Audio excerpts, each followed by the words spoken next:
Oh, where's Joe? I need to get him his hot cocoa before it gets cold. He can't go to bed without a nice cup of hot cocoa to calm him down. Where is he?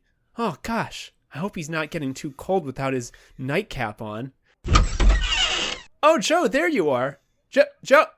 Oh, you have headphones on. Tap, tap, tap. Oh, hey. I was just listening to this hot single from Chris Matthews.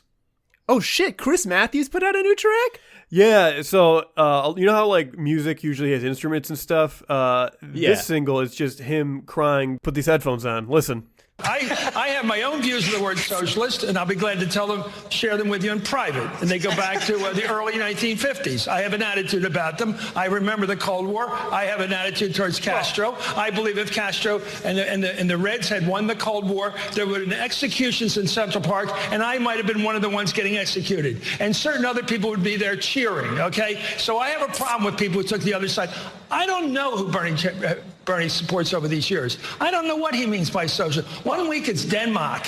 We're going to be like Denmark. Okay, that's harmless. That's basically a capitalist country with a lot of good social welfare programs. Denmark is harmless. He's pretty clearly in the Denmark category, yeah. Are you sure? How do you know? Did he tell you that? Well, I mean, that's what he says, and that's what his agenda calls for, right? Yeah. Damn, that was great. Oh, man, this is, I think, some of his best work yet. Oh, shit, actually, if you want to listen to some new music, I actually heard a great new track by one of the Pod Save America guys. Let me just pull that up. Do you got time? Oh, yeah, for sure. Yeah. Let me hear this. These people on the left who have large Twitter followings, look, I know you don't like us. I know you're going to keep fucking tweeting at us. Fine, do whatever the fuck you want. But if you want your candidate to win, you got to shape up. That's really good. This is some of Pod Save John's best work for sure. Just a lot of great tracks coming out these days, huh? Yeah.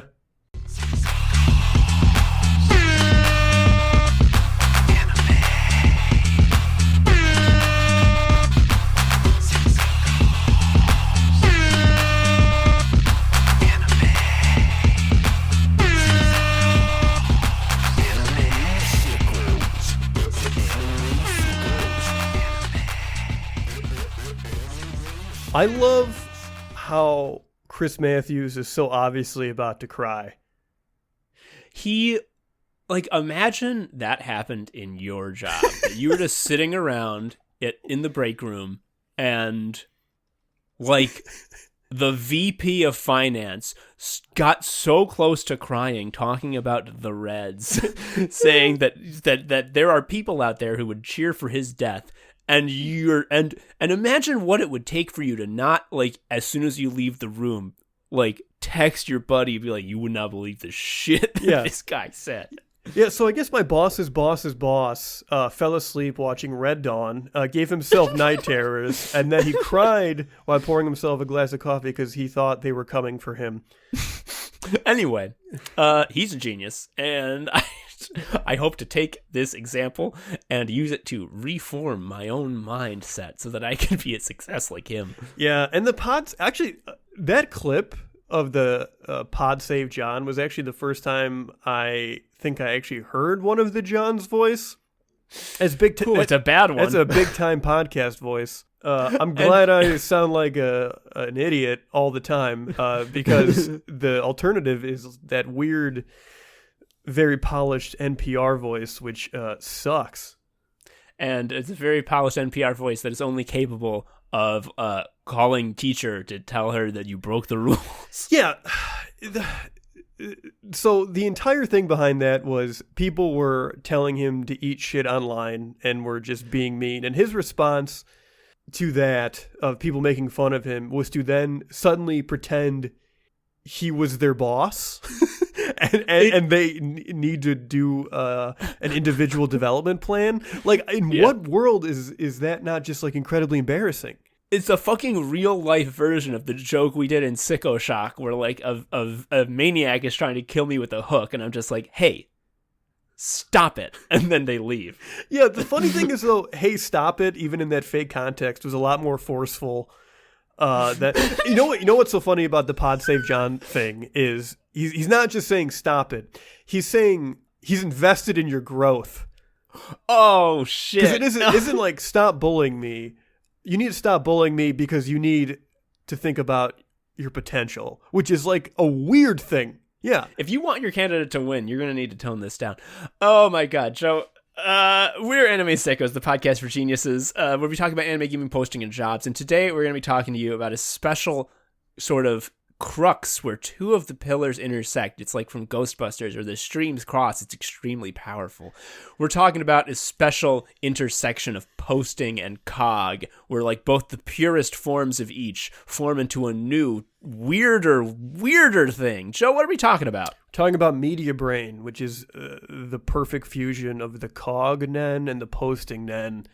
The thing about Media Brain is, if you're like us, you spend a lot of time online. Don't do that. You don't, but you also hate yourself for it, right? Like you don't spend a lot of time online, and then when you go to bed that night, you're like, huh, glad I did that. I'm glad I didn't, read a book or just like stare at the wall. Like you have this constant sort of like lingering shame. You're sitting in the bed feeling miserable, and you realize that you're still looking at your phone, and you look in your phone, and in the glass of the screen you see your most hated enemy, and for a second your bile rises and you want to strike out and lash out at it, but as you do, you have to admit to yourself that there's no one you love more than this enemy. And you cry a single tear. Yeah. That's at least what's happened to me. Yeah. Man, looking at your phone in bed is a bad move. That's for not just sleep reasons, but it's just like you're never going to get up. We bring all that up because no matter how much time you spend online just ruining your brain, it is honestly a fifth of the damage these people are doing to themselves. Like, if you're an op-ed columnist online and you tweet, you got Media Brain, dude. You got Media Brain. You should switch to anime posting for sure. Yeah, Media Brain is a special kind of extremely damaging brain worm that you can only contract if you are high up in the media industry. And if you are high up in the media industry, you do not have a choice but to contract this. I want to clarify that we mean higher up in the media, like you have a show or whatever. If you're like doing Little League coverage for a local paper, you're fine. Well, no, you're not fine because you are going to get fucking laid off. Yeah, and private equity will buy your paper and remove your job. I mean, you're fine because your spirit is pure. Your mana is colorless. Fuck. Yes, but if you have Media Brain, you're fucked. You're hooked on posting in a way that no one else ever has been. Yes. So one of the best posters in the game, for sure. And by best poster, I just mean sheer volume. And strongest poster. Yeah. Like, you can have, like, the best swordsman might be a villain who kills the honorable soldiers of your village, but that doesn't mean they're not the best. Yep, yeah. And one of the best posters in the game is for sure Neera Tanden. Neera Tanden is the head of Center for American Progress, which is a nominally center-left think tank. Big quotes on left there. Yeah, and her job to me is not clear. I think she's just very online. Like, she is. Her job's to post. Yeah, and she does it all the time. Everything right now is election coverage because elections and primary season last 6 years.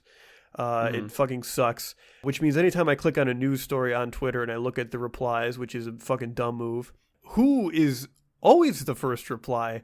It's always Neera Tanden, just without fail. And she's always there saying some, like, extremely bad faith shit that, like, a little bit of research would prove, like, oh, that's not really accurate, Neera. But if you say that, you activate, like, the secondary effect of Media Brain, which is to say that, like, any post that says a thing you don't like is, like, getting shot in the face. Yeah. If you're a blue checkmark journalist online and someone replies to you with a quotation of your own, like a screen cap that is in direct opposition to something you just said, you obviously pick up the phone and try to swat that person. Yes. You fucking call the Pinkertons on him. And they're happy to hear it. Yep. And they're going to be dressed like they were when they did the miners' strike. They're not even going to use the modern gear. They want the real brutal shit. Yeah.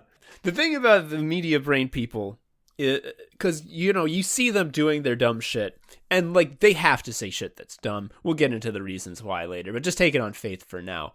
When they say shit that's dumb, And sometimes they hit a level of stupid that's just like beyond the pale even for them. And it becomes like a big thing. The most recent thing that happened was Liz Smith, who is Pete Buttigieg's communications advisor. Yeah. She was previously the girlfriend of Eliot Spitzer, the disgraced governor of New York. She got her toes sucked by him in front of a bunch of children. So I didn't know Mexican about the toe resort. sucking thing. You told me about that, and you were very happy to give me that detail. Yeah, I thought you would like that. Anyway, she was revealed to, or allegedly, there's some... It's fucking probably true. She was found out to be allegedly running a Twitter account that was supposed to be a Nigerian Pete Buttigieg fan. And it was like, hey, Pete, it's Liz. We're about to start phase 4. We better get all our phone bankers ready. And everyone was like, excuse me, what the fuck? And the account was like, I was just making a joke. I just woke up and all of you people are really making an ass of yourself. And everyone's like, it's 5 p.m. in Nigeria. You just woke up? And he's like, you never heard of a nap? Anyway, the thing about this that I'm getting to is that these motherfuckers have class solidarity beyond your fucking wildest dreams. Like I made a joke about how could no one make fun of Chris Matthews after he started crying about the Reds. Every fucking Pod Save America John and like every sort of motherfucker on CNN. They were simping really hard that Liz Smith was in fact not the Nigerian sock puppet account. Here's the fucking reading I like even better is just like they believe it. It's just really normal. It's just good that Liz did this. And it wasn't even just like a few people came out of the woodworks to explain that like, oh, actually, it didn't actually happen this way. It's super normal. It's that like everyone did. Imagine you did something very weird online. Like, I don't know what's something equivalently weird. Like, let's say I made my like Croatians for Klobuchar account, and I'm like always talking about how Klobuchar is very important to people of the Balkans or whatever. And then in the middle of it, I tweet like, anyway, it's Joe. I'm going to play Monster Hunter. And then I do it. And then you as my friend saw that would, of course, just be like, wow, Joe really fucked up. That was weird. Yeah, but if I had media brain, I'd be like, Joe, this is normal. Great job. Yeah, I'm calling off work to get this sorted out for you. I'm sending in my boys. We're gonna get you out there. And like, here's the thing. I was like trying to explain this to my girlfriend what happened, and I realized that you want proof that like all the media stuff is like way too online. Like, I was in the act of explaining this. I realized that this is the most online bullshit ever that matters to no one. Like, but it matters. So it's the most important issue of the day to every single person in the media who decides what content and what narratives get put into our eyeballs. So actually, it is really important, I guess. Yeah, whenever I like come face to face with like a narrative like that, like Liz Smith is a fake Nigerian or whatever, a weird, very online sort of media bullshit thing, I like really cherish those because they actually like give me the little mental push to put my phone down, because they're just like, hey man, look around you. Like, this is what you're doing to your brain right now. It's like when you realize you've hit rock bottom, like you're just sort of caught with it. I had a similar feeling, I don't know how many weeks ago it was, but when like fucking Sadie Doyle was feuding with Elizabeth Brunig and saying that she created a fake Twitter account that wished harm on her baby. That's like, I saw that and I was like, oh, you know, I haven't read a book in a while. It's a fucking nightmare. And I think part of the reason that media brain sort of incubates this sort of insane behavior is that self-same like weird solidarity. Because if I'm like online and I post a joke that fucking sucks, I'm gonna get like every fucking person I know like replying like, this ain't nice with it, buddy. This ain't it. Yeah, this joke not schmoovin'. It is not schmoovin'. Like if I'm in the DM and I make a fucking typo, people aren't like, that's the normal way to spell it. No, the group chat is getting renamed the typo, obviously, and everyone's gonna laugh at me. And like it keeps me humble. It helps me to understand like, oh, a spicy post is not so bad. But these motherfuckers, they don't live in a world where like people can tell them a thing they don't want. It just can't happen. Yeah. And because of that, when they see a thing they don't want, they call teacher. But like there's no teacher. There is no teacher. Teacher is everyone online yelling. Like it's and online sucks for many reasons, and harassment is one of them. Pointing out that something you said was quite literally a lie, though, is not harassment. Saying, hey, David Frum, it's really interesting that you posted this clip of you from a morning show that you're really proud of. You should be in jail because of murder. Yep, that is a huge crime. You need to go to The Hague, not David Frum. Yeah, when you see every single rich person who tells you that they know best, fucking like kissing Henry Kissinger on the mouth with the caption like, I loved doing this and wish I could be doing it now. And you're like, well, I actually don't like that. I don't think you should kiss him on the mouth. They fucking call the police on you and you get put in the same cell as Chelsea Manning, but with a soundproof wall in between so you can't talk. Yeah, they put you in the Magneto cube.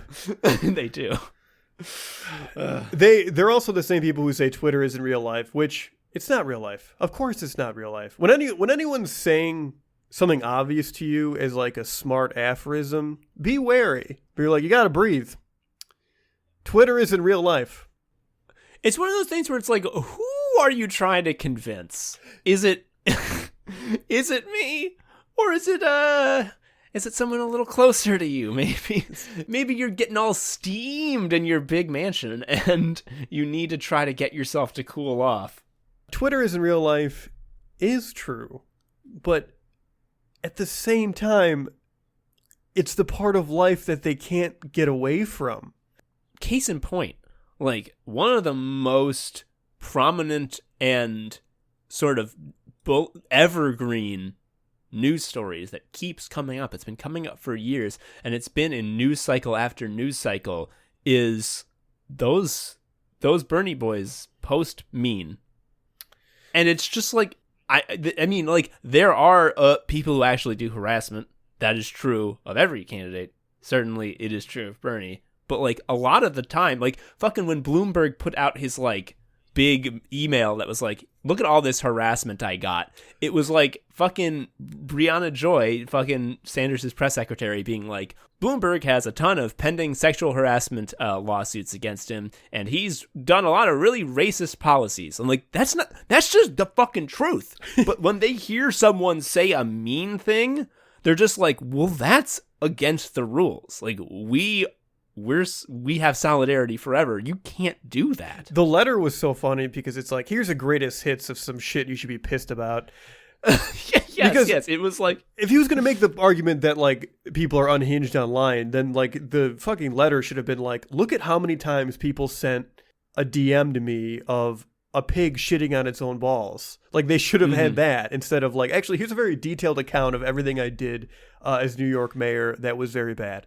I think like we've been talking a lot about posting and how Media Brain makes you a posting golem. And that's true. You do become a slave to the post if you have the Media Brain, because I mean, part of it is just the very real thing of if you are a newsman, you're going to need to make a comment or at least report on anything that happens. So you just have a habit of constantly posting. And if you're a dumbass and you're constantly posting, you're going to constantly be posting dumb shit. And if you're a dumbass who's constantly posting dumb shit, and you also get extremely furious whenever someone tells you that what you just posted was actually wrong, you're going to be furious all the time and think that the worst problem in the world is spicy posts. Because when you're that fucking rich, you have that big fucking platform, the worst thing that can happen to you actually is someone being mean to you.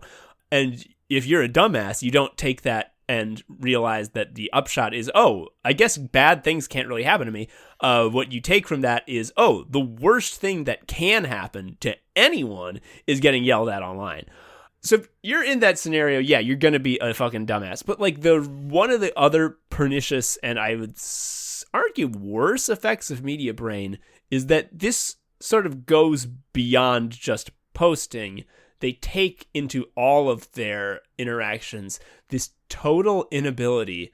I don't know if it's like willful ignorance or just they are not capable of it, but they are unable to recognize in other people malice or incompetence. They just can't do it. I think it's this performative thing where you have to seem completely unbiased, and trying to rid yourself of bias is like probably a noble effort. But the thing they do is, in order to like purge their mind of bias, they just like straight up remove their brain. Like CNN has cut to a clip of like Richard Spencer, aka King of the Nazis, as like something to allude to. Like, there's no reason you should have that fucking face on your TV ever. And the only way you can get to that point is where you are so interested in every viewpoint possible that it renders you completely without value, and just it makes you just a blob that people can impose their will onto you. Yeah, like they would have Richard Spencer on, and he would be talking about like how he thinks that, well, my favorite policy would be if all of the other races moved out, and they'd be like, interesting thought. Isn't that racist? And he'd be like, no, it's not. And they'd be like, wow, well, there you heard it, folks. It's not. Yeah, that's the other thing that is so mind-blowing about accusations of racism, especially like within media, is they just don't believe someone can ever be confirmed racist, because you could never know what's in their heart. Like, you can never do the Nen test that Gon does, where you put your hands on a cup with water and a leaf, and depending on whether it overflows or whatever, it determines what kind of Nen you use.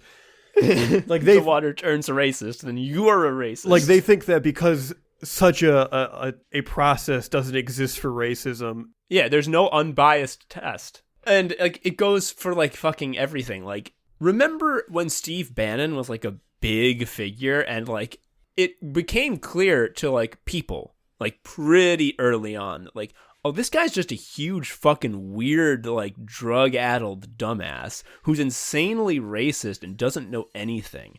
But media brain sufferers are incapable of recognizing incompetence. And so they're like, well, he's important, so actually he probably is a genius, so we're going to have an hour-long profile where we're going to let him talk and say Nazi shit, and we're just going to be like, wow, I can't believe you said that. That's interesting. Yeah, the narrative early on was that he's a dark genius, and what he actually is just sort of like a alcoholic guy who wears 6 shirts. But he's a weird uncle who had a World of Warcraft gold farming business. Oh, did he? All I know about Steve Bannon is that the house he rented, like there dissolved bodies in it. Well, like, what was the deal with the hot tub? The hot tub had like all this weird chemical like residue. It had acid stains, dude. He dissolved bodies in it. Yeah. Well, whatever. And in like a normal world, like you have a guy on your show and he looks like that. The first question would be like, hey, so when you rented this house and there was acid in the tub, like, what was that about? Like, was that for funsies, or like, tell me a little more about that? But no. Can't ask that. That's recognizing malice in another human being. You can't do that. That's biased. Yeah. And the other thing they would always show as proof of his like intelligence, which as like a dumb guy who passes as smart, I enjoyed this little trick where he would be like, he would just quote like something from Sun Tzu, and everyone would be like, fuck, damn. I can't believe it. Oh my God, he's doing chess in his dang brain. And like the fucking like chess move, genius move that like made Steve Bannon win the presidency in a stunning coup for Donald Trump was like, what if you told a racist that it was good that they did that? Yeah. And it's like, oh, it turns out they really like it. Turns out they fucking think it whips. Yeah. What if you used Facebook to supercharge racist uncles? Yeah, it turns out they have a lot of untapped men, dude. And once they learn Hatsu, they fucking elect Donald Trump. It's awful. It's truly miserable. And like the thing is, you'd think that they learn, and they learn in like a very superficial way, which is like, it turns out Steve Bannon actually isn't a genius. This is going to be the last hour-long profile we give him. Well, let's give him another one after this. But after that, we're really done with him, and we've learned our lesson. But like, can I give you a perfect example of like them learning their lesson and like immediately forgetting it? Yes, give me. So Ezra Klein, as you know, a journalist, when Paul Ryan stepped down as Speaker of the Republican House, Ezra Klein basically had this Ryan in retrospect piece The gist of it was, hey, you know how this guy kept talking about like reducing the deficit, but then he like implemented tax cuts? I don't think that guy was serious. And everyone was like, no fucking shit, dude. Well, that's what everyone in without the media brain said, but everyone who had media brain was like, damn. And he expected to be congratulated for this thing that like a 16-year-old can understand. Fucking rightly so to expect that, because he was congratulated for it. He's very rich and he still has a lot of prestige. And that's the thing, like none of these people, we've talked a lot about how they can't recognize malice, and that is super fucking obvious in any time the media reports on the GOP, because if you have been alive in the last 40 years, you know that the GOP is basically just like a nihilistic death cult that the only thing it cares about is money for the already rich and stoking racism to keep themselves in power. Oh, and also that they win nonstop. They win nonstop because they fucking cheat. Everyone, like, when fucking Mitch McConnell wouldn't let people vote on Merrick Garland for the Supreme Court because it was an election year, no one in the media was like, oh, this is an insane, evil power move. Instead, they were just like, wow, what a strange move. I wonder what sort of thought is behind this. I guess Mitch McConnell he just really cares about the beliefs of the American people. And then when election year comes up again and we are dealing with fucking Ruth Bader Ginsburg, the world's oldest woman who's going to die 1,000 times every day, and you see countless fucking op-eds being like, do you think Mitch McConnell's going to keep that rule from before? Well, it would sure be consistent for him to do it, and it would be an honorable thing to do, so I think he probably will. Yep, and then they're going to wring their hands when it doesn't work out like that. It'd be like, no one could have seen this coming. Yeah. But like at the same time, they are absolutely unable to recognize incompetence. And this is sort of part and parcel of their class solidarity. They see each other being a dumbass, and it's like, well, my friend can't possibly have been dumb. So what happens is these people are making fun of them for no reason.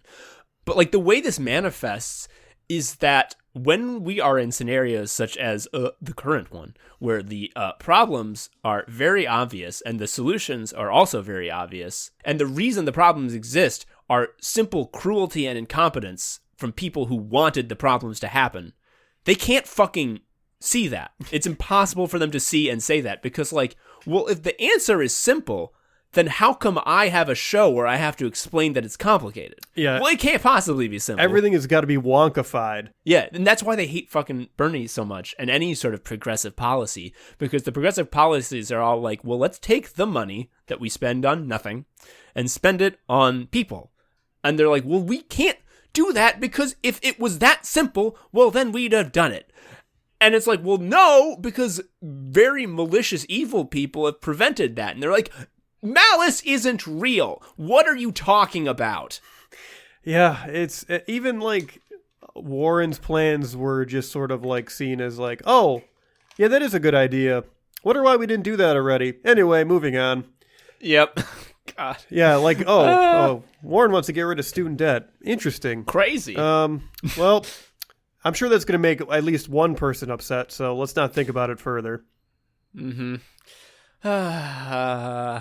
Like, the worst shit in the world, and when Media Brain infuriates me all the time, but like, when it really sort of puts the depression in my soul is when, like, fucking Rahm Emanuel is on TV.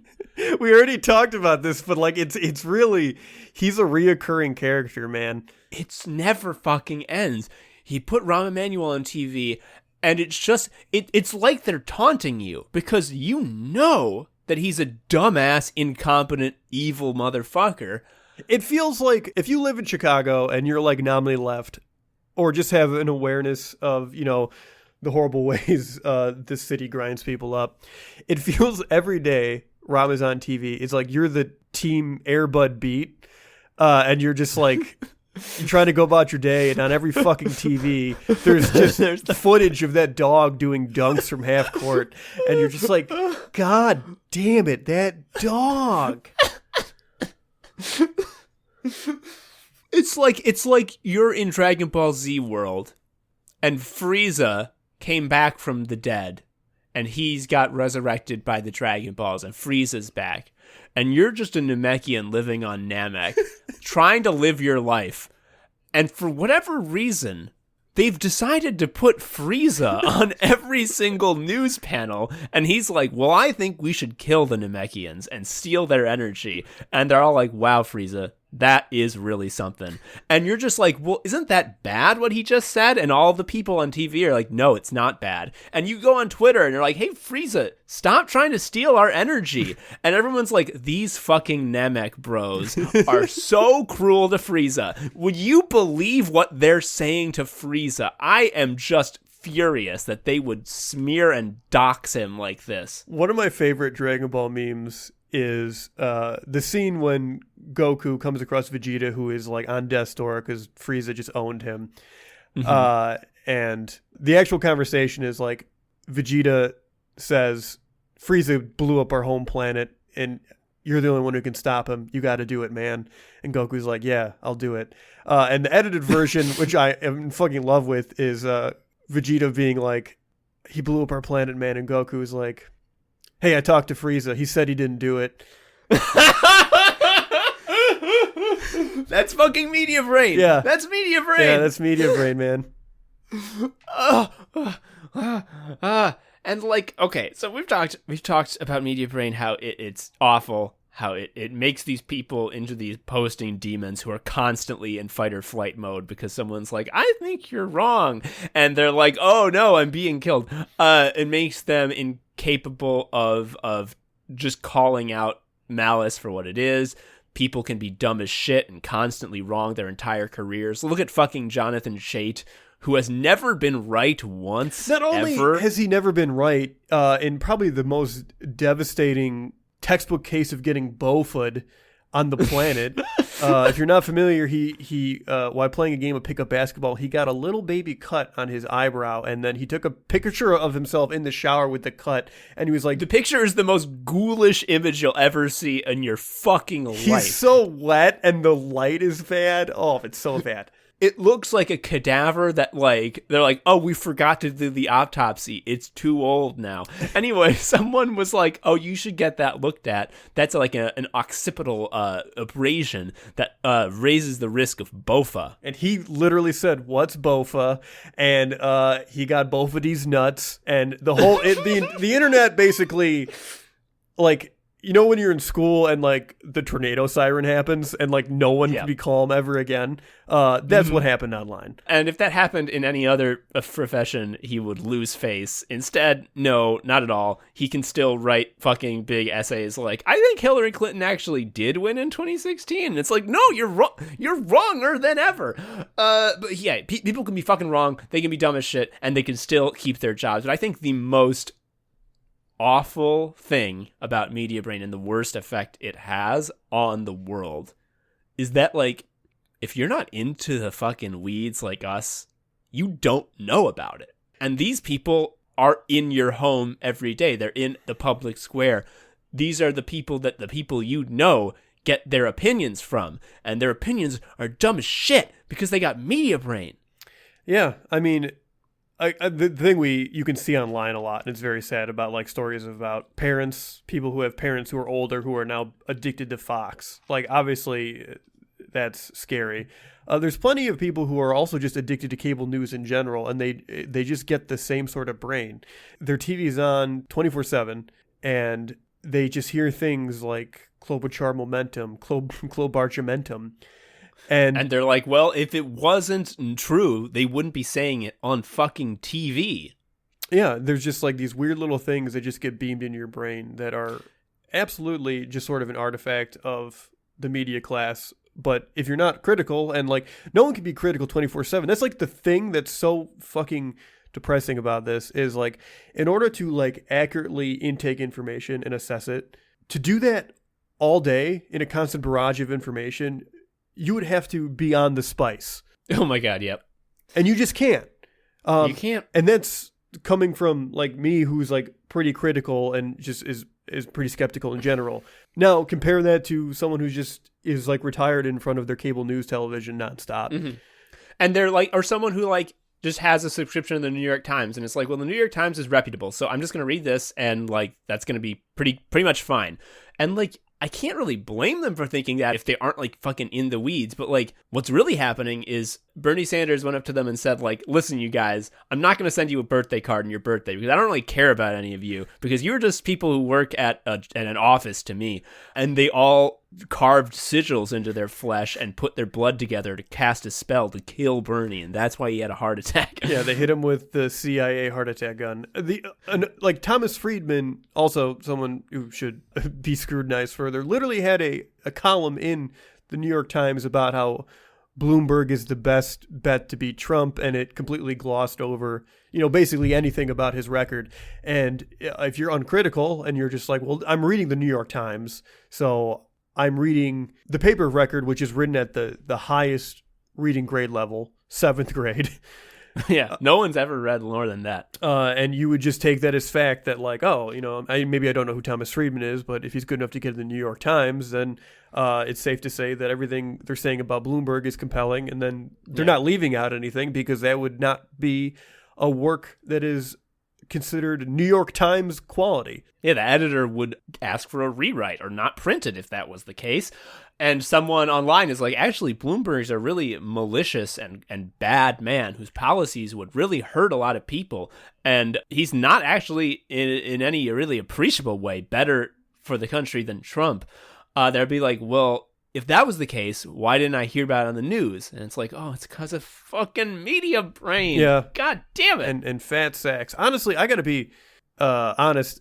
Like, one of the things that really shifted me leftward is being able to see something in the New York Times and then be able to like see people like not in the comment section of the New York Times, because those are fucking bad, but like on Twitter, people being like, this is like factually wrong. Like, here's all of the reasons this person is wrong on this specific case. And also, here's all the money this person also took from the Saudis, which is not unrelated, but just like something to think about. And then you see their fucking colleagues being like, I can't fucking believe you would do that. Oh my God, I stand with you, my friend, against these vicious trolls. Right. So Thomas Friedman also is the guy who wrote one of those fawning MBS pieces when he was doing his like charm tour in the U.S. And then the reason I think they're like this is because they live life as if it's LinkedIn. Because the goal of every person who works as a journalist or in the media is to eventually wind up working at the New York Times, which means that you have to be nice to everyone ever. The same way like comedians are afraid to make fun of SNL because, like, let's be honest, even if you think SNL sucks, it's pretty much the best job in comedy, right?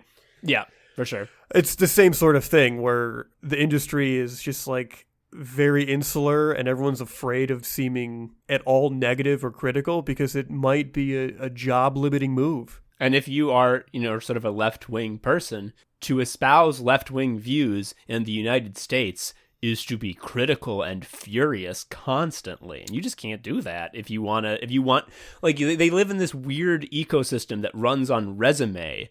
You need to have your resume getting bigger and cooler. And that is your sort of driving impetus. And like, yeah. Calling someone out, calling out your fucking guest. If you have Henry Kissinger on as your guest and you're like, oh, I hate you, go to hell, you belong in prison.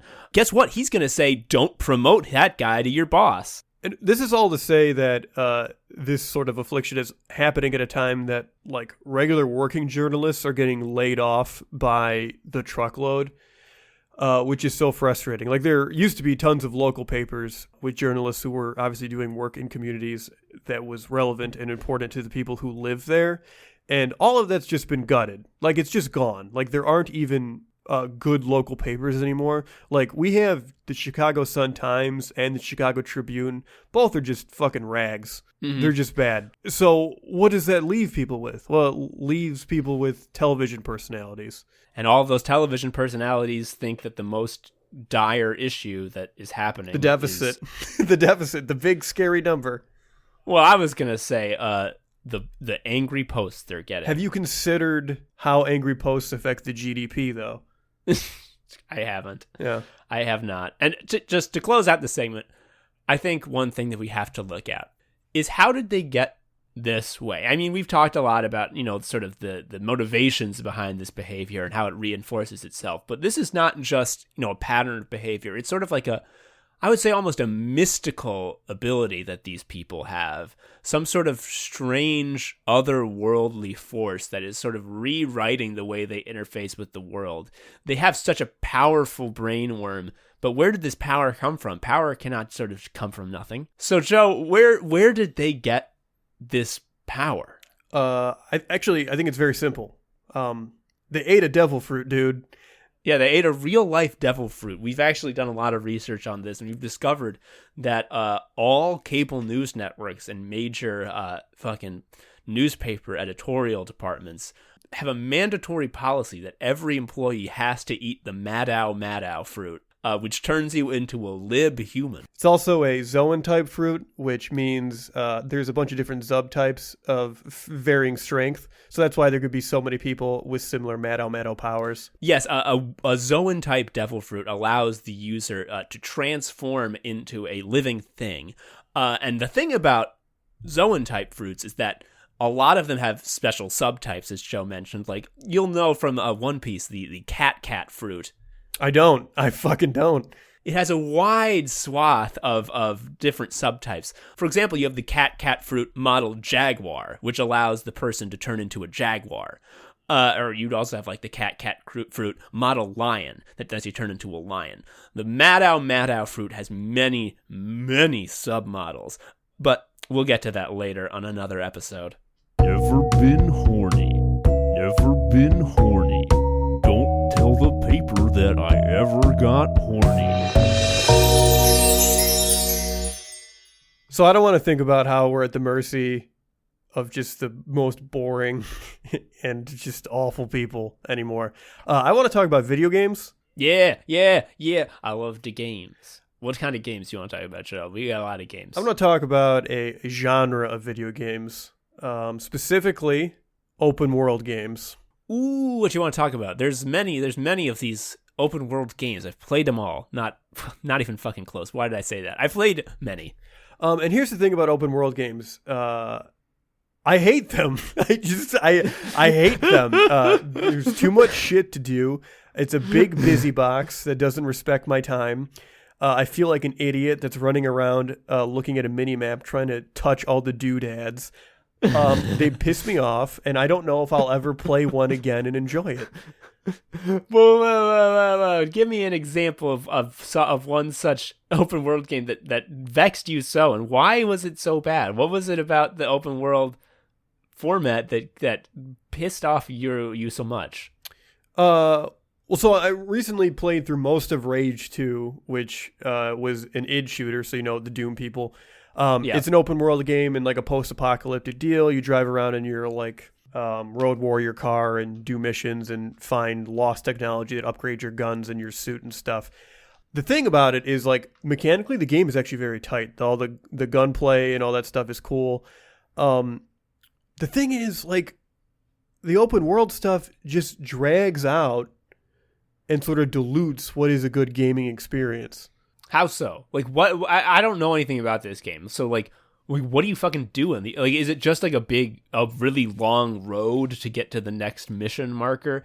Is there any sort of exploration? Like, does it matter where you go? Like, what's up? Give me the deets. Okay, so the game story is such that you are basically just some guy who is a soldier for this organization, and then the big bad comes and basically murders everyone, and there's only like 3 factions left who can sort of mount the effective retaliatory strike and get revenge on these bad machine fucks that killed everybody. So you have to basically level up loyalty with these factions, and the way you do it is you drive around in your big stupid car, and you just come across locations that have little busy activities. Like a gas station might be filled with mutant eggs, and you need to just shoot 30 mutant eggs. And then it's like, congrats, you cleared this little thing on the map. And then your map just has like a little thing that's done. The problem is the map is filled with literally like 2,000 of these little events, not unlike the mutant egg scenario I described. Which makes it so even though there's a variety of all the things you do, it ends up being very repetitive and bland. even though the game, like mechanically, is very tight and the gunplay is really good. So, like, Joe, I haven't played this Rage 2, but I have played Doom 2016, which is not an open world game. It's very much a closed world game where, like you say, the gameplay is tight and the gunplay is very good. But you just get put in a little fucking dolly house, and you're like, no, go around the dolly house, and there's going to be some fun stuff that happens, and then you exit the exit door, and then you're done, and you never come back. Right. That fucking whipped. How come they put in this car shit? Like, what is the way you describe it? It sounds like, how could it ever be good? Yeah, and I also want to make clear, it's not like awful. It's just like completely meh. It just feels like Muzak, like a gaming version of Muzak, like elevator music. So Doom is like intentional, right? Like everything about it, even the hallways, the level design, everything is like done carefully, made lovingly to produce an experience, right? Mm-hmm. With open world games, you basically have this huge map and you just sort of stamp down content a lot of the times. Like, here's this little activity here, here's this little activity here. And that sort of modular aspect of them makes it so that very intentionally designed experience just isn't there, because it's not. Because it's like dropping Lego pieces onto a big board. So Doom has like no wasted parts. Like from the start to a level to the end of the level, everything just fucking whips. The fucking enemies are put in specific spots because they know that, like, this enemy in this fucking shaped room will be this kind of challenge, and then if you put these guys in, it'll be a different kind of challenge, etc., etc. Right. Joe, I wanna bring up. Have you played The Witcher 3? No, I have it bought, and I'm waiting for Monster Hunter to stop giving me dopamine, and then I'm probably going to play that. Witcher 3 is an open world game, and it does have a lot of what you were saying, where like if you open up the fucking map, you're going to see a huge thing of little icons, and a lot of those little icons are just big boxes that you open, and there's like inventory in them that make you go over your encumbrance limit, and you're like, fuck, and you walk really slow until you drop some stuff, and then you're like, I dropped some stuff, great, oh, but a new box, oh fuck, I'm over my encumbrance limit. All that said, though, I really fucking love that game and think the open world is great. And part of the reason the open world in The Witcher 3 is so good is that just like it fucking looks good as hell. So that's a huge element that I think a lot of open world games don't have. It's like by the virtue of making these big open games. Like, what was that Lord of the Rings game where you have to like kill orcs and you take over? I think Shadow of Mordor. Okay, so that was like fun. The combat was fine, even though it was just the Batman thing where you have to not let them hit you. Don't let them hit you, you idiot. Yeah, it was the same combat system. But the thing about Mordor is it's just sort of like a big mountain with like mud. Yeah. It's like, what if a mountain was bad? Yeah. So the game didn't look great. It felt very samey. All the stuff wasn't that appealing. In the case of Rage 2, the environments were basically 3 different environments. You had Mad Max shit. You had a swamp with hillbillies. And then I think there was an ice or a tundra area, whatever. What The Witcher does very well, based on what you're telling me, is that the world feels lived in and like and like they breathed like love into it, and it doesn't feel like a modular toy box that was just sort of scattered in front of you. It really helps that The Witcher has so much fucking lore to it. There's all these fucking Polish books that are full of lore, and they just put it all in there. Because they have all these slave labor Polish programmers that they don't pay and lock into a big room, and they can make them make all the lore in the game. Yeah. And, like, yeah, you can, like, it's actually, like, interesting to sort of just, like, fuck around and, like, just go somewhere random. Because there's always going to be, like, a weird, fun thing, and it's not just, like, you walked into a little ring of light that activates a mission. Like, you can just like, oh, I found like a little underground dungeon. That's cool. And there's like a little side quest there. It's like, oh, dope, side quest. And it's like, oh, this might be too much for me. I'll make a note of this and come back later. And like the cities and the towns feel like real fucking cities and towns. Like it's one of the best just portrayals of such in a game. And like, it's super fucking fun, and it's good, and it's like fun to like see the map open up and like get to a new area, and like there's at one point you go to like basically like a Nordic fjord of like island nations, and each island is different, and you have to like boat between them, and it's like, oh fuck, what's gonna be on this next island? It's cool as hell. Here's the thing though. When you unlock enough fast travel points, it stops being an open world game and starts being a drop-down menu game of where you want to go. Yeah, that's sort of the other issue I have with open world games. It's that the whole point and appeal of these games is that the world is big, right? Like, it's big, and you can go anywhere. Well, why is it that the first thing I want to do is take that part out, the part where you're traveling everywhere, and you want fast travel. Rage 2 had fast travel for sure. Rage 2 also had, you know how you said Witcher 3 had like really good lore and stuff? Yeah. There was lore and stuff in Rage 2. I did not give a shit. Like, I would clear out like a bandit camp, and then it's like, here's a data pad with some fun lore. And I'm like, I don't care. I just don't. Like, I tried to read all of them initially, and then I just gave up because it's like flavorless jelly beans being popped in your mouth every time you complete a little mini quest. Is the difference really as simple as like, it's the same Skinner box that feeds you little bits of like story time memories. And the difference is like, well, if you make the story time memories fun, that makes it fun. But if you make them boring, that makes it boring. Or is there something more to it than that? I think part of it, yes, that. I think it's bad when your goals and like the tasks you need to do give you tunnel vision to the point where like you become so enraptured at this to-doist completion aspect of the game that you like literally get tunnel vision and don't notice the world. Mm-hmm. Like in the case of Rage 2, like I like did not acknowledge the environments halfway through because it was just this thing I had to put up with to get the next gun. Yeah. Or in the case of Witcher, it sounds like you actually never stop sort of appreciating the world that's built in front of you and sort of the feel and that sort of thing that's for you to play with. Yeah, like the meme about The Witcher is, The Witcher 3 rather, is that like, and it's like a meme about any fucking major RPG, is that like you get so wrapped up in the side quests that like that's the real game, all the side quests. And like, it's a meme, but it's fucking true. Like, they're all sort of compelling and well-written and exciting and different and fun in weird ways. Each of them is unique. You do weird stuff. You don't always do the same, like, clear out a bandit camp. I mean, you do that, but, like, it's not important. That's not, like, what the side quests are about. And, yeah, like, that keeps it exciting because, like, you know that when you find a thing, it's not just gonna be the same thing again. It's gonna be, like, an actual story that's done correctly. And that keeps it fun, but as I say, like, you can still keep having that fun and have enough fast travel points that you don't actually engage with the open world anymore. Yeah. Well, let me also explain by pointing to a few good examples of open world games. So you played Breath of the Wild. I played Breath of the Wild. Hell yeah. We both liked it. That game did not feel like a chore.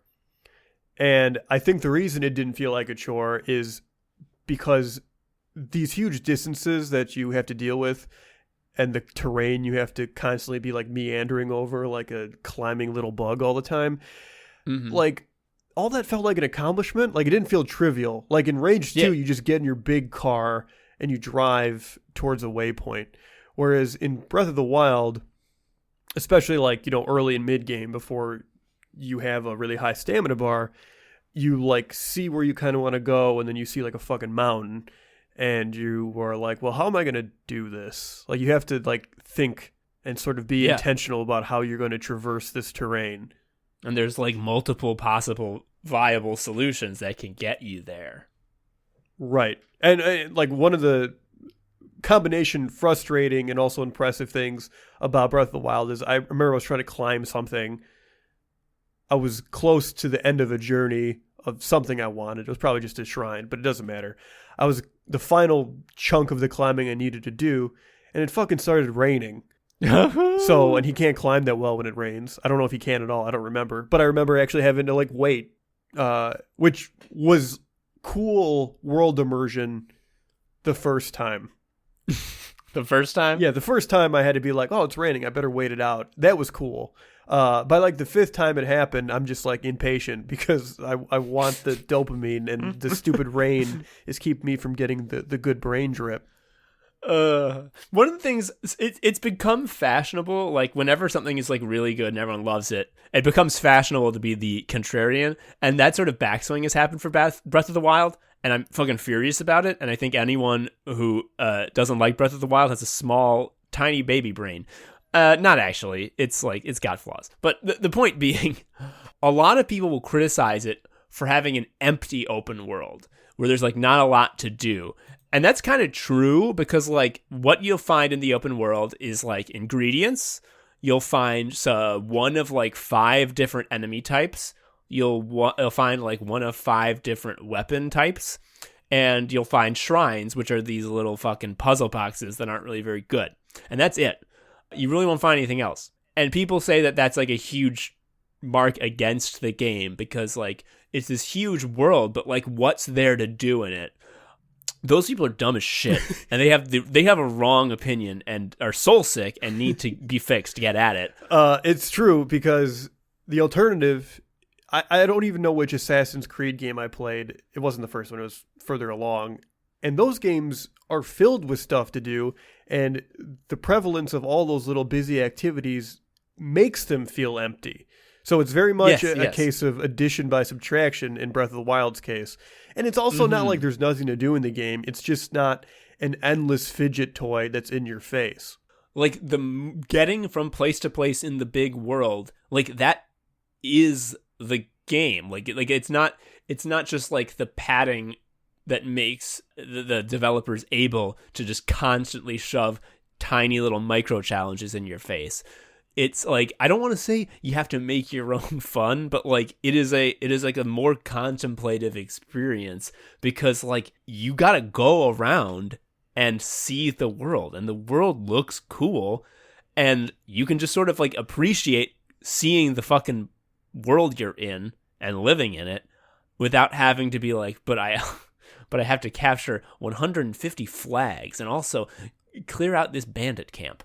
And then once I clear out the bandit camp, it'll turn from a red icon to a green icon. And then my green icon bar will go up. And when I have enough green icon bar up, then I will get a new bow. It's like, no, you just like fucking go around. It's fine. Yeah. I think the thing that is such a turnoff about games that are packed to the gills with those micro challenges you kind of mentioned is they always feel like the people who develop the micro challenges and like the people who design the overworld map never talk to each other, right? Like these people who do the micro challenges basically make them in a separate little office, and then when it's time to drop stuff in, they just grab assets and just kind of slap them down willy-nilly. Breath of the Wild didn't feel like that. I mean, it had the Korok seeds, which is these like little fucking nothings that really don't do much for you that you can find, and there's 900 of them. Those do sort of feel like slap down wherever, but like who cares? Like they're not hard and you can ignore them. Yeah, but imagine if every Korok seed was a bandit camp. Yeah, exactly. Joe, here's what I want to tell you. We've been talking a lot about what Breath of the Wild does right. And this is I want to talk to you next about a game I've been playing that you have not played. That all these things that we've been talking about with Breath of the Wild apply to this game, but even more so. And I think I'm going to go ahead and say it. I think that this is the game that does open worlds better than any of them. It's motherfucking Death Stranding. I'm really excited for this to come to PC in, 100 years? I don't know when it's happening. I want to play it really bad because, first of all, I didn't know anything about the game.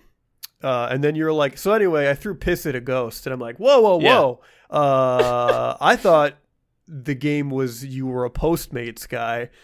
Yeah, it is. There's ghosts around on the route. And they hate to your the piss. place. They hate your piss. Oh my god, they cannot stand my piss. They run away from it. Fucking Death Stranding whips ass and is the best open world game because it asks the question of like, well, what is good about an open world? And it's like, well, there's this big, huge world that you can make really pretty, and you can make a lot of places that you have to go, and then it's sort of like a fun puzzle to figure out how to go there. And then it's like, what if that was the whole game? What if like you weren't going across the open world to get to a dungeon or get to a combat encounter? What if you were going across the whole map because that was like that you got asked to? Right, because that was your job. And Yeah. lore-wise, like, no one leaves their home because of the ghosts, so everyone just lives in their gaming huts, and they never come out. Yeah. If a person gets killed by a ghost, they cause a matter-antimatter reaction and cause this huge fucking, basically a nuclear explosion that causes a huge crater. If you get killed by a ghost in the game, I think, like, the fucking area that you got killed, like, gets turned into a crater permanently in the game. It hasn't happened to me because I haven't been killed by a ghost because I am a good gamer. That kicks ass because the aimlessness and the traversing is the point of the game. It is not this medium that you have to put up with to get to a puzzle dungeon. And a lot of people are understandably pissed at the game because Norman Reedus, your character, walks like a normal person, which is to say slow. And when you weigh him down with like 200 kilograms of packages, he is affected like a normal person would be, which is to say he gets slower and he tries to fall down constantly. Yeah, and he'll roll his ankle because he's carrying too much monster. Yeah. The entire world map is dotted with these like little pings. Like there's one every like 3 inches, and every single step on the entire map has like a rating of how hard it is to walk on this. So like if you're walking and there's like a little rock in your path, that's not cosmetic. If you step on that rock, you'll fall over. Walking is so fucking hard. It's like I understand why people don't like it, but like it is like a pure dopamine maker to me. It is incredible, like having to walk like 10 kilometers through like a weird, awful mountain where there's ghosts, and when the rain falls, it makes your packages get extremely old and broken. You have to go really fast through the rain or find somewhere to sit underneath and wait for the rain to stop. Like, I can't fucking get enough of it. And, like, people are like, what's the point? This is stupid. Like, also, what's the point is a dumb question to ask when you're playing a video game, because they're all pointless. Like, exactly. They're all just a thing to do to pass the time in your corpse prison. Yes. But the real, like, when you fucking walk all the way to a place and didn't fall down, and you put your fucking packages in the sort of slot, and the weird nerd who lives in the hole is like, thanks, Sam, I'm glad you gave me these packages. They're in great condition. I'm just like, yeah, they're in great condition. I didn't fall down. I walked the right way, and I feel amazing. And like, what's even better is that you can like build these sort of structures that make walking easier. So like, when you get an item in the game, it's not like in Breath of the Wild where you get a new sword. And it's like, well, I've already had a sword, but this sword is just a sword with a bigger number. You get like, oh, now you can make a bridge. Remember how it was extremely difficult to walk across a river? Now you can just make a bridge, and you don't have to do that anymore. And you're like, that's amazing. And like, as you go on through the game, you can make more and more helpful things that make traversing a lot easier. And like, it doesn't make the game trivial, because like whenever you have to go to a new place, it's always like the most difficult terrain you've seen yet, and also there's nothing built there.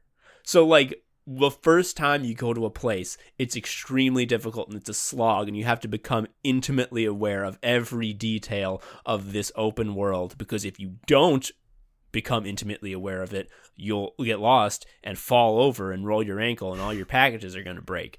Also, rolling your ankle is very much a high-stakes problem in a shitty end-of-the-world scenario. That is bad. Yeah, exactly. Like, that would possibly mean your death. Yeah, like no post-apocalyptic novel ends because the main character stepped on a nail.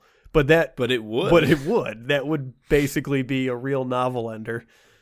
But, like, the point being, like, once you get to a place and like are able to be like, okay, now that I've been here, I'm going to start like building the tools that I need to get here more easily. It is an absolute like perpetual dopamine generator to go back to that place that took you 20 minutes and it takes you 3 minutes. And you're just like, I did this. Now I can deliver the packages efficiently because I understand this open world. Well, I like it because I like infrastructure. I like this idea that you build bridges and stuff is very appealing to me. I don't know if I ever told you about this game called Open Transport Tycoon Deluxe. Oh, man. It is, I don't know if it was originally like a DOS game or it was an early game, and then it became abandonware so anyone could download it, and they made a freeware version. It was open source. Here's the deal. It's a game about transportation. It's a game where you manage literally any type of transportation, buses, trains, anything like that.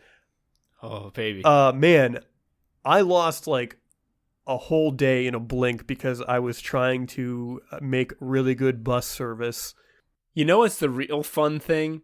Is you got any sort of like politician who was in charge of infrastructure to play that game, they'd be like, all right, time to do my best. And then like immediately throw the computer out the window and be like, I messed up.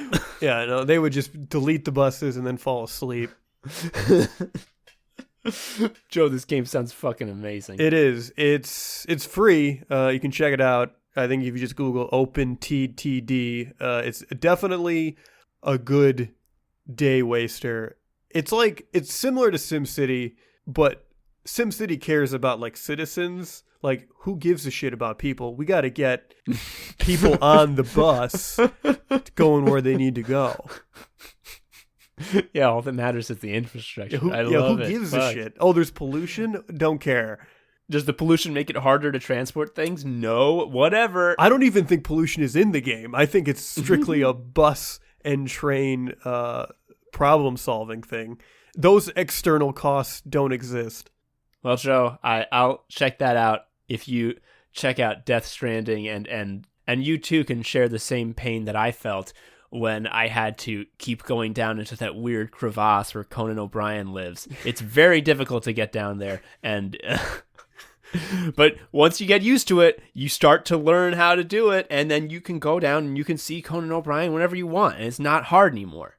I really want that to come out for PC soon because I don't have a PS4 anymore because I was living with someone who had one and they moved out, and it doesn't make sense to buy a PS4 for that game.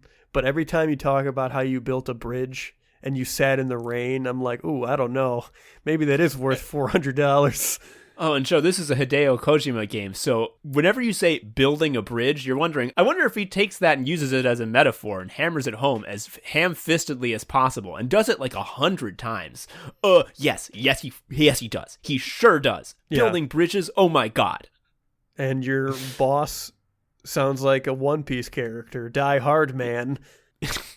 He has a skull mask, and he treats you like you're a little baby. But he's like a nice boss, right? Yeah, he's just like, he's like, hey Sam, a big order's come in. Remember, if it's too heavy, you might fall down. Try using some equipment to make your job easier. I wish a boss would talk to me like that. I wouldn't even care that he had a scary skull mask. He's so nice. He's like, Joe, a lot of this game is really over the top and like crazy. Die Hard Man is hilariously understated. He's like the most calm guy who treats everything with like, well, no point getting heated about it. So did they explain why he has the mask? No! That's such a power move. I really respect that. It's just a bold choice, and they don't have to explain why. It's just how he is. Like 30 hours into the game, Guillermo del Toro asks you if you've seen Die Hard Man without the mask, and you just go like, he was wearing the mask when I met him. They tease. Oh my god! It's just teasing you with it. Just so you know, I considered telling you about it. I haven't finished it yet, so maybe like that becomes a story beat. We don't know. I'll find out, won't I? And with that, I think we're out of time for Anime Sickos. Joe, thank you for jawing with me once again. As always, it was a pleasure. Yeah, I'm happy to talk about how open world games have failed me. The thing is, just give me a 10-hour game now, man. Like, respect my time. You know what? Just make every game Cookie Clicker. Cookie Clicker is just Numby go up the game. Yeah. And it is like an absolute masterclass of design. I love Cookie Clicker. Anyway, I've been Tom, an Anime Sicko. I'm Joe, an Anime Sicko. We'll see you next time. See ya. Thank you for listening to Anime Sickos. I've been Tom, a sicko. You can follow me on Twitter at TomHarrison19. Joe is also a sicko. You can follow him on Twitter at ShariaUncle. You can follow Anime Sickos on Twitter at Anime Sickos, or email us at animesickos@gmail.com. Please leave us a review or something. I don't know. Tell a friend. Anyway, until next time, bye.